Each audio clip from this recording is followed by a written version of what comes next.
झाड़ता हुआ खड़ा हो गया। वैसे किया, कहते हो ये इश्क कब तक कायम रहेगा? गाड़ी में बैठते हुए इम्तियाज़ बख्श की तरफ मुतवज्जह हुआ। बख्शो वसूख से बोला, इतनी जल्दी ख़त्म होता नज़र नहीं आता।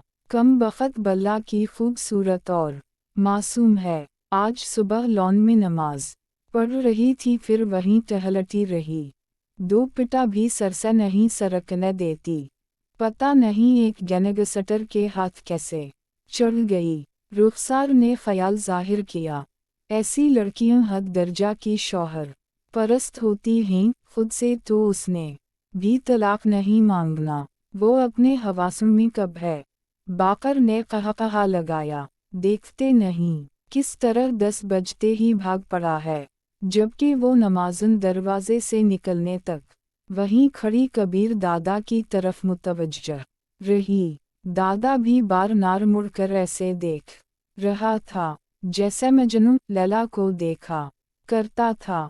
तमाम बाकर की बात पर खिला कर हंस पड़े थे। कार के हारन की आवाज़ कान में पड़ते ही वो उछल कर खड़ी हुई और भागते हुए बाहर निकल आई।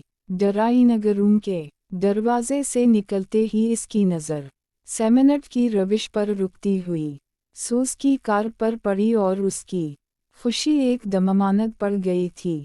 वो कबीर दादा की गाड़ी नहीं थी।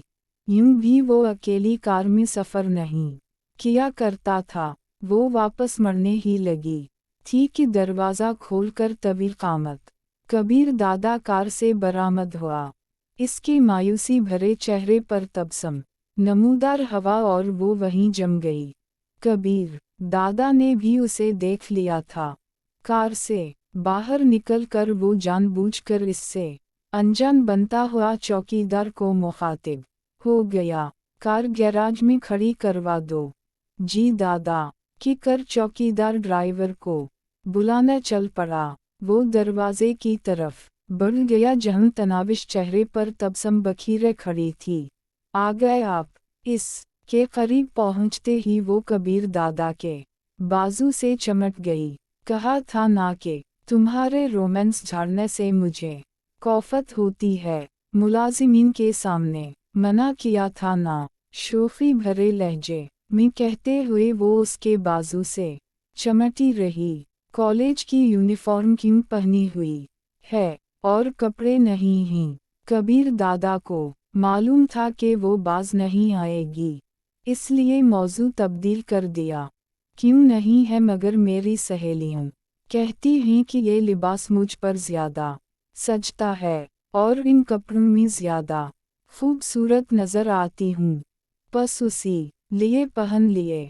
सच ही कहती हैं। कबीर दादा के अंदर से एक आवाज़ उभरी जिसे इसके होंठों तक रसाई ना पहुँच सकी। इसने मुना बनाया तो खूबसूरत लगने से किया होगा, वो शरारती लहजे में बोली। बीवी का मकसद अपने शौहर को खुश करना होता है। सोचा शायद इस तरह आपको ज़्यादा प्यारी लगूं। दिमाग ख़राब है तुम्हारा?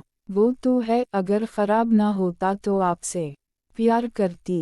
मिन्नत किसने की है? कबीर दादा को जाने क्यों इसकी बात सुनकर गुस्सा आ गया था। अपना बाजू इसकी गिरफ्त से आज़ाद कराते हुए वो सोफे पर बैठ गया। तनाविश खिलाते हुए कालीन पर बैठकर इसके बूटों के तस्मे खोलने लगी। गुस्से में और भी प्यारे लगने लगते हैं।